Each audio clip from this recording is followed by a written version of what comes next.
धर्म नहीं है, धंधा है ब्राह्मणों का। मोदी जी ने कहा कि कपड़ों से आप पहचान लो कौन दंगा कर रहा है, कपड़ों से पहचान कर, दाढ़ी टोपी से पहचान कर। तो खाने की भी आजादी नहीं है। अरे क्या बात करते हैं आप? हमें इखलाक को क्यों मारा? इखलाक को क्यों मारा बताओ आप?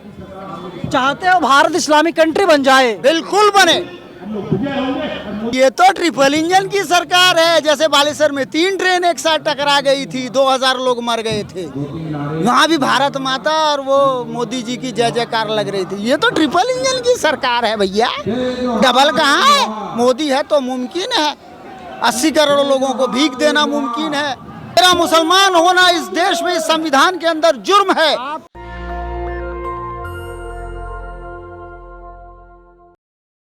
हरियाणा कई दिनों से जल रहा है। सरकार की तरफ से तमाम दावे किए जा रहे हैं, लेकिन ऐसा लग रहा है कि जो आरोपी है कहीं ना कहीं उसको सत्ता का संरक्षण प्राप्त है और इसीलिए उसकी गिरफ्तारी नहीं हो रही है। लेकिन वहीं दूसरी तरफ राज्य सरकार दावा कर रही है कि आरोपियों को पकड़ने की कोशिश लगातार हम लोग कर रहे हैं। और वही मनोहर लाल खट्टर जो हरियाणा के मुख्यमंत्री हैं, उनका बयान आया। उन्होंने कहा कि राजस्थान की पुलिस मोनू मानेसर को गिरफ्तार करे, हम पूरी मदद करेंगे। मेरे साथ अभी हैं सैयद हसन अहमद। कैसे देखते हैं? सरकार तो पल्ला झाड़ते हुए दिखाई दे रही है कि देखिए साहब, हमारी कोई गलती नहीं, हमारा कोई गुनाह नहीं है, हम चाहते हैं हरियाणा में शांति बनी रहे।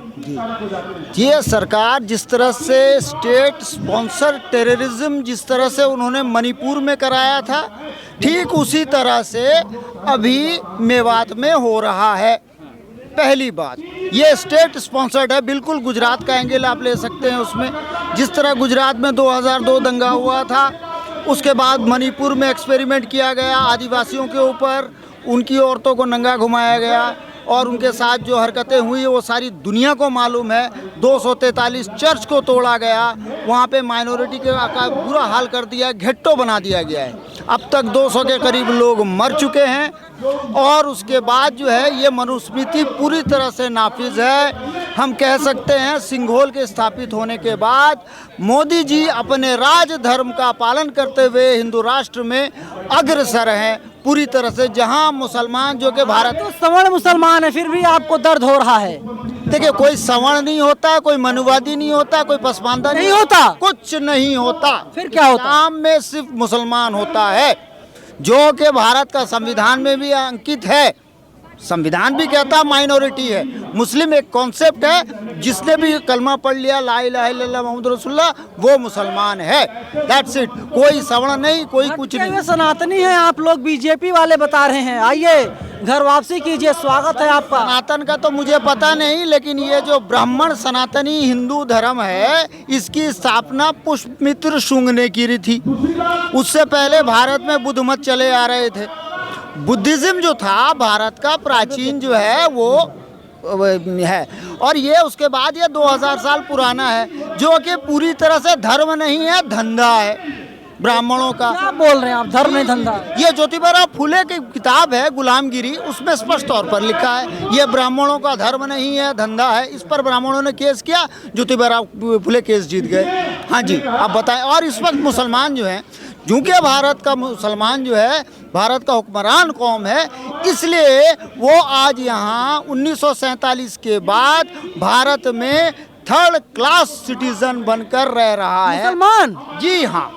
किसने कह दिया आपसे? जी, आपको पता है हमें खाने की भी आजादी नहीं, बोलना। मुसलमानों के लिए लगातार नरेंद्र मोदी जी काम कर रहे हैं। हाँ जी। लगातार भाजपा सरकार काम कर रही है। एक काम गिनवा दूं, बता दीजिए। मोदी जी ने कहा कि कपड़ों से आप पहचान लो कौन दंगा कर रहा है, कपड़ों से पहचान कर, दाढ़ी टोपी से पहचान कर। जिस तरह से अभी एक आरपीएफ के जवान ने गोली मारी, एक मीणा जी को गोली मारी जो एएसआई थे, प्लस 3 मुसलमानों को चुन चुन के अलग अलग इससे अला के दाढ़ी टोपी वालों को बेरहमी से गोली मार देगा। गोली मार के वो ये डिक्लेयर कर रहा है कि मोदी योगी को वोट दो वरना तुमको गोली मार दिया जाएगा। तो ये तो हिंदू राष्ट्र है। भारत तो मुसलमान, भारत का मुसलमान तो भारत में 3rd क्लास सिटीजन है। मैं तो कहता हूँ भारत का संविधान भी कम्युनल है। कम्युनल है? हाँ जी, कोई सेकुलर, कोई डेमोक्रेटिक है ही नहीं। क्योंकि अगर उसी संविधान की कसम खा के तो उसने मारा, संविधान की कसम खा कर ही तो अरे संविधान कसम सरकारें भी खाती हैं। जब शपथ ग्रहण होता है तो अभी संविधान कसम खाई जाती है। जी, संविधान की शपथ खा के आप जो है मंदिर में जाके घंटा बजाओगे, संविधान की शपथ खा के आप करो, ये संविधान में लिखा है। दिक्कत क्या भाई साहब, दिक्कत क्या है? दिक्कत नहीं है, संविधान में लिखा है ना। तो आपके जैसे लोग जो दंगाई मानसिकता के हैं, मैं वही तो कह रहा हूँ। आप उकसा क्यों रहे हैं? किसको उकसाया मैंने? मुसलमान उकसा रहे हैं आप। मुसलमान थर्ड क्लास सिटीजन नहीं है हम। हाँ, कैसे है? हमको खाने की भी आजादी नहीं है। अरे क्या बात करते हैं आप? हमें इखलाक को क्यों मारा? इखलाक को क्यों मारा बताओ आप? चाहते हो भारत इस्लामिक कंट्री बन जाए? बिल्कुल बने, इस्लामिक कंट्री चाहते हो आप? बिल्कुल। हम हमारी हुकूमत थी नहीं क्या यहाँ पे? इनके बातों से नेशनल दस्तक तक सहमत नहीं, मैं क्लियर कर दूं। और एक कह रहे हैं कि ये चाहते हैं कि भारत जो है इस्लामिक कंट्री बन जाए, और वही जो तमाम लोग राइट विंग के हैं वे लोग कह रहे हैं कि भारत को हिंदू राष्ट्र बना दिया जाए। जी आप बिल्कुल, वो अगर कहेंगे तो हमको करना पड़ेगा। हमें तो दिख रहा है इस संविधान में हमको कोई जगह ही नहीं है। संविधान घी डाल रहे हैं। हाँ जी, आग में घी डाल रहे हैं आप। तो उनकी मर्जी है, वो करेंगे। जो सत्ता में बैठेगा वो करेगा। हमें भी सत्ता चाहिए। अभी हम सत्ता की प्राप्ति की तरफ बढ़ना होगा, इस सिस्टम को हटाना होगा। हमें जब तक सत्ता में नहीं आएंगे तब तक ऐसे ही कटते मरते रहेंगे। ट्रेन में मरेंगे, रोड में मरेंगे, इधर मरेंगे, उधर बनेगा, पुलिस वाले हमको आके मारेंगे। समय है, चेत जाइए, वरना डबल इंजन की सरकार है, छोड़ेगी नहीं। ये तो ट्रिपल इंजन की सरकार है। जैसे बालेश्वर में 3 ट्रेन एक साथ टकरा गई थी, 2000 लोग मर गए थे। वहाँ भी भारत माता और वो मोदी जी की जय जयकार लग रही थी। ये तो ट्रिपल इंजन की सरकार है भैया, डबल कहाँ है? मोदी है तो मुमकिन है। 80 करोड़ लोगों को भीख देना मुमकिन है, 40 साल तक भीख मांग के खाना मुमकिन है। ये तो ट्रिपल इंजन की सरकार है। मोदी जी चाहते हैं देश की जनता किसी गुलामी ना करे, बिल्कुल, और इसीलिए मोदी जी राशन दे रहे हैं। आप लोग चाहते हैं कि गरीब गुलामी करे आप लोगों की। तो 5 किलो राशन में 1100 रुपये का गैस भी तो दे रहे हैं। 1100 रुपये महीने भी दे रहे हैं। हाँ जी। और उसके किसको दिया 2000 रुपये में? किसानों को।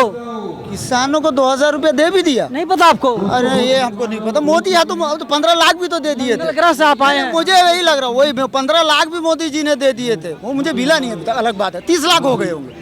14 में 15 लाख, इधर जो 19 में 15 लाख, 30 लाख रुपए मोदी जी ने दे दिए होंगे। आपको मिल गए हैं लगता है नवीन जी? हाँ, मुझे मिल गया। मैं जो मैं कह रहा हूँ 30 लाख रुपए आपको मिल गए, मुझे नहीं मिले ना।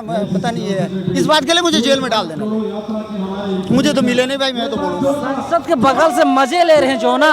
जी जी, 1 मिनट नहीं लगेगा, सरकार मजे चखा देगी आपको। अरे सरकार तो कुछ, मैं बता ना, मैं तो थर्ड क्लास सिटीजन हूँ। मुझे यहाँ खाने की भी आजादी नहीं। मेरे फ्रिज में झाँक कर मुझे मार दिया जाता है। मार देंगे, मार देंगे। अभी तो मुझे देखकर मार दिया जाता है कि मैं मुसलमान हूँ। मेरा मुसलमान होना इस देश में, इस संविधान के अंदर जुर्म है। आपके ऊपर आरोप है कि आप लोग पत्थरबाज हैं, पत्थरबाजी करते हैं। नहीं, हम गोली नहीं चलाते, हम किसी को नंगा नहीं घुमाते भाई। तो पत्थरबाजी नहीं करेंगे। आरोप तो कोई कुछ भी लगा देगा, लगा दो। अभी तो हम ना, चोपड़ा ने कहा पत्थरबाजों का परमानेंट इलाज। हाँ जी। अरे वो कुछ भी कर सकते हैं। वो मोदी, वो जो है पूंजीपतियों की बेटी। अमन चोपड़ा किसके गुलाम है? अंबानी के, अडानी के। मतलब जो व्यक्ति ईमानदारी से पत्रकारिता करे, अच्छा, वो ईमानदार लोग गुलाम बता रहे हैं। अच्छा नवीन जी, तो वो ईमानदार पत्रकार है? बिल्कुल है। सुप्रीम कोर्ट को क्यों फटकार लगा रहा है फिर? अच्छा, सुप्रीम कोर्ट भी झूठा है, ये भी बोल दो। सुप्रीम कोर्ट क्यों कहता है ये अमन चोपड़ा के ऊपर कितनी बार केस हुआ है, ये आप नहीं जानते क्या? राजस्थान की झूठी खबर फैला दी, मंदिर तोड़ दिया, मंदिर तोड़ दिया। गहलोत सरकार ने जब उस पर नोटिस भेजा, चुप्पो के अंदर घुस गया। नहीं, ये तो चलेगा तारा, ये तो चलेगा। तो ये उल्टी सीधी खबरें दिखाना, थूक जी। पाकिस्तान में कौन कौन से लोग हैं आपके? पाकिस्तान में तो मेरा कोई नहीं है। मेरा पाकिस्तान में कोई, हाँ मोदी जी वहाँ गए थे बिरयानी खाने के लिए, हो सकता है वहाँ उनका कोई हो। मोदी जी बिरयानी खाने गए थे, आपको याद होगा, बीफ बिरयानी खाने के लिए गए थे। और वो नवाज शरीफ की माँ का पैर भी छुआ था, याद होगा आपको। वो एक पाकिस्तानी ने मुझसे कहा, तेरा प्रधानमंत्री हमारे पैरों में। कहा वो हमारा प्रधानमंत्री ही नहीं है, वो तो चौकीदार है। चौकीदार गया, पैर छू लिया, उसका क्या है? वो कुछ भी कर लेता है, वो तो गोबर भी खा लेता है, गोमूत्र भी लेता है। भारत मेरी माँ, गंगा मेरी माँ, ये मेरी माँ, वो मेरी माँ, सबको अपने बाप की बीवी बना लेता है। मोदी है तो मुमकिन है। मोदी है तो आप तभी यहाँ बैठे हैं। हाँ जी, मोदी हैं तभी आप यहीं पर बैठे हुए हैं। तो मोदी जो पहले था हम नहीं थे? मोदी 2014 से पहले नहीं था तो हम नहीं थे यहाँ पे। अजीब यार, अजीब अजीब उल्टा उल्टा बात करते हैं। ये बोल दो ना मोदी हमको सांस दे रहा है। बिल्कुल मोदी जी दे रहे हैं। क्या दे रहे हैं? ऑक्सीजन मोदी जी दे रहे होती हैं। तो पौधे कट गए होते। हाँ, तो कांग्रेस को कुछ नहीं आता। कांग्रेस एक घटिया पार्टी कोई नहीं। अगर कांग्रेस ने 2009-10 में मोदी पर राजद्रोह और देशद्रोह का करके जेल में डाल दिया होता तो आज ये दिन देखना नहीं पड़ता। आज कांग्रेस को, राहुल गांधी को जेल में नहीं जाना पड़ता, सदस्यता नहीं खोनी पड़ती। आज उनकी हालत जो है बद से बदतर नहीं होती। उन्होंने यही डेमोक्रेसी के चक्कर में खुद को बर्बाद तो किया, हमको भी बर्बाद कर दिया। आप कहाँ बर्बाद किया? बिल्कुल, हमको सच्चर कमेटी की रिपोर्ट कौन लेके आया था? वही तो लेके आए थे, उन्होंने दिखाया। हम तो यहाँ के SC ST से बदतर हैं। क्या आप नहीं जानते? कांग्रेस ने तो दिखाया था। कांग्रेस ने तो हमको स्लो पॉइजन, हिंदू मुसलमान, कौमी एकता, फलाना ठिकाना करके सत्यानाश कर दिया 47 के बाद। खाली मदरसा मदरसा मदरसा। इसी चक्कर में हम जो है पंचर वाले बन गए, मुर्गी काटने वाले बन गए। यही हमारी औकात है। अब अगर मैं कोई अच्छी बात करता हूँ, अरे आप मुसलमान हो कितना बोले। पर आरोप है कि आप लोग जीव की हत्या करते हैं, आप लोग मुर्गे काटते हैं, आप लोग बकरे काटते हैं। तो भैया ब्राह्मण तो ऋग्वेद में, यजुर्वेद में गाय काट रहा है, गौ बलि है। कौन काट रहा गाय? जी अबे ऋग्वेद में लिखा है, मैं ये कह रहा हूँ, आरोप नहीं है, ये हकीकत है। बीजेपी की सरकार है, कोई गाय नहीं काट रहा है, सब राम राज जो है सब बेहतर चल रहा है। जैसे मनीषा वाल्मीकि के साथ घटना घटी रामराज में, जैसे वो जो है इस पर घटना घटी, किसानों पर रौन दिया गया, वो रामराज है। जैसे शंभू की रामराज में हत्या हुई थी, वो रामराज है। ढोल गंवार शूद्र पशु नारी सकल ताड़ना के अधिकारी, ये रामराज है। वेरी गुड, रखो भाई अपने राम को। ये राम है कौन? मैं नहीं जानता भाई। I don't know who is Ram. मर्यादा पुरुषोत्तम अच्छा, भगवान राम, जिनके लिए मंदिर बनाया जा रहा है वहाँ पे। अच्छा, नहीं राम एक मेरा दोस्त भी है, पानी उनी भरने का काम करता है। वो राम की बात, रामचंद्र नाम है उनका, रामचंद्र जाटव उनका नाम है। वही है। राम कौन है? अरुण गोविल राम है? कौन राम है? मैं तो एक रामायण में सीरियल देखा था, तुलसीदास ने एक राम का जिक्र किया है, और उसके बाद वो वाल्मीकि ने एक राम का जिक्र किया है, और पेरियार रामास्वामी नागौर, the great man, the great Periyar, उन्होंने भी तो एक राम का जिक्र किया है। किस राम की बात कर रहे हैं आप? नवीन जी जरा मुझे बता देना। मैं सब राम के बारे में थोड़ा थोड़ा जो जानता हूँ आपको जानकारी दे दूंगा। पेरियार रामास्वामी। अयोध्या में किसकी मंदिर बनाई जा रही है? अयोध्या में पता नहीं, वो एक पत्थर था, उसकी मंदिर बना देंगे। कुछ भी, आजकल तो कुत्ते बिल्ली के मंदिर बन जाते हैं यार, क्या बात है। गंगा मेरी माँ, जमुना मेरी माँ, भारत मेरी माँ, कुछ भी हो सकता। मोदी है तो मुमकिन है। देखिए, आज़ादी है, लोकतंत्र, तभी ऐसे बोल पा रहे हैं, वरना इनके ऊपर केस होना तय था। किस तरीके से भगवान श्री राम का ये लगातार अपमान कर रहे हैं, और ये अपमान देश बर्दाश्त नहीं करेगा। कौन से, मैंने कब राम का अपमान कर दिया? इसमें कौन सा राम का अपमान? यहाँ पर कुत्ते बिल्ली के यहाँ पर मंदिर बन जाते हैं। मैं बता रहा हूँ, माता कुतिया रानी का मंदिर है झांसी में। मैं आपको दे सकता हूँ सबूत, कोई आए मैं दे दूंगा भाई। खुद आर्य समाजी इस बात को कह रहे हैं, कुत्ता महारानी कुतिया देवी, व्हाट द हेल। कोई बात नहीं, मोदी है तो मुमकिन है। भारत में कुछ भी हो सकता है भाई, ये भारत देश है, यहाँ कुछ भी हो सकता है। आप बहुजनों को भड़का रहे हैं। किसको भड़का रहा हूँ? किसको भड़काया हम? बहुजनों को भड़का रहे हैं आप, और हिंदुओं को आप लोग उकसा रहे हैं। निवासी है वो यहाँ का, क्या बहुजन वगैरह, मूल निवासी है भारत का। विदेशी कौन है? विदेशी ब्राह्मण है, विदेशी हम हैं। आप विदेशी हैं? हाँ, मैं सैयद हूँ। छोड़ दीजिए देश। तो ब्राह्मण जाएगा तो हम भी चले जाएं। हमारा ससुर है ना, वो हमारा ससुर है, हमारा साला है, वो जाएगा, हम भी चले जाएंगे। पहले आप लोग क्या सनातनी थे, हिंदू थे? वो तो मैं नहीं जानता, वो तो क्या होता है, मैंने ना आज तक ना सुना ना देखा। मैं जानता हूँ बुद्धिज्म को। हम पहले बुद्ध थे। तो भटक कैसे गए आप लोग? नहीं, वो आके हमको मारपीट करके, ये तो खोला है, ये धर्म नहीं है, धंधा है। ज्योतिबा फुले ने कहा है, मैं बार बार आपको कह रहा हूँ, महामानव ज्योतिबा फुले भारत, आधुनिक भारत के सबसे बड़े समाज सुधारक और राजनीतिक विश्लेषक महामानव ज्योतिबा फुले ने कहा। उनकी वाइफ ने स्कूल खोला था। जी, माता Savitribai Phule, the great women, इनका सपोर्ट किया था हमारी माता जो है फातिमा शेख ने, उस्मान शेख ने उनका साथ दिया था। कोई ऐसा बताते हैं फातिमा शेख तो काल्पनिक है, कुछ ऐसा नहीं है कहीं पर भी। जी, फातिमा शेख जो नाम है वो काल्पनिक नाम है। कोई बात नहीं, अगर है तो कोई बात नहीं। अगर वो कह रहे हैं, वो सम्मान दे रहे हैं तो दे रहे हैं। उस्मान शेख की बहन थी फातिमा शेख, ये हम जानते हैं। उन्होंने क्या किया देश के लिए? देश के लिए नहीं, सावित्रीबाई फुले के साथ मिलकर उन्होंने भी शिक्षा के तौर पर काम किया। शिक्षा के लिए, नारी शिक्षा के लिए उन्होंने जो काम किया है, एक अजीम काम किया है, हम उनकी सराहना करते हैं। वो तो सम्मानित है, मूल निवासी हैं, भारत के शासक वर्ग हैं वो। 24 में आएगा मोदी।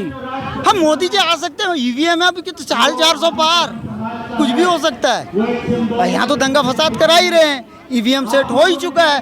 ईवीएम बनाने वाला अडानी अंबानी लेके आ जाएंगे। ये इंडिया जितना भी ये बढ़ जाए कुछ नहीं होने वाला। इंडिया में वैसे किसी में दम भी नहीं है। मोदी जी जैसी शक्ति जो है इंडिया के अलायंस के अंदर है ही नहीं। देखिए इंडिया में कोई भी 40 साल तक भीख मांगे नहीं खाया, किसी का एक्सपीरियंस है। इंडिया के किसी भी एक नेता में, नवीन जी आप बता देना कि किसी भी नेता में 40 साल से भीख मांग के खाने की आदत है। किसी के पास इंटायर पॉलिटिकल साइंस की डिग्री है, किसी के पास जो है मैं पढ़ा लिखा नहीं हूँ, घर से भाग गया था, किसी ने अपने बीवी को छोड़ रखा है ना। ऐसी क्वालिटी किसी के अंदर नहीं है। कोई कहता है अपने बाप की, मेरी इतने बाप की, मेरे बाप की इतनी सारी पत्नियां, गंगा जमुना भारत ये वो सब उसके बाप की पत्नियां। ऐसा किसी की नहीं है, किसी में उतना दम नहीं है, कोई काबिल नहीं है, सिर्फ मोदी जी।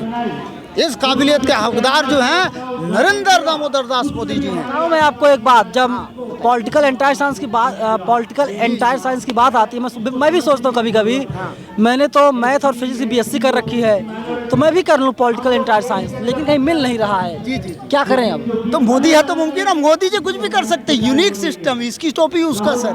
मोदी है तो मुमकिन है। 15 लाख रुपए भी दे सकते हैं वो, 80 करोड़ लोगों को राशन भी दे सकते हैं, बिना बताए पाकिस्तान में घुस के जो है बिरयानी खा के आ सकते हैं, उसके बाद उरी गलवा देते हैं, पुलवामा करवा देते हैं। मोदी है तो मुमकिन है। फिलहाल इस वीडियो में इतना ही, लेकिन पूरी बातचीत पर आप लोग हमें अपनी राय जरूर बताइएगा। कैमरा पर्सन बॉबी के साथ मैं नवीन कुमार नंदन, नेशनल दस्तक दिल्ली। नेशनल दस्तक की आपसे गुजारिश है कि अगर इसको बचाना चाहते हैं तो नेशनल दस्तक को सब्सक्राइब करने के लिए रेड कलर के सब्सक्राइब बटन को दबाएं, फिर बेल आइकन की घंटी दबाएं। नेशनल दस्तक को बचाने के लिए बहुत जरूरी है कि हर खबर को शेयर करें, लाइक करें, कमेंट जरूर करें।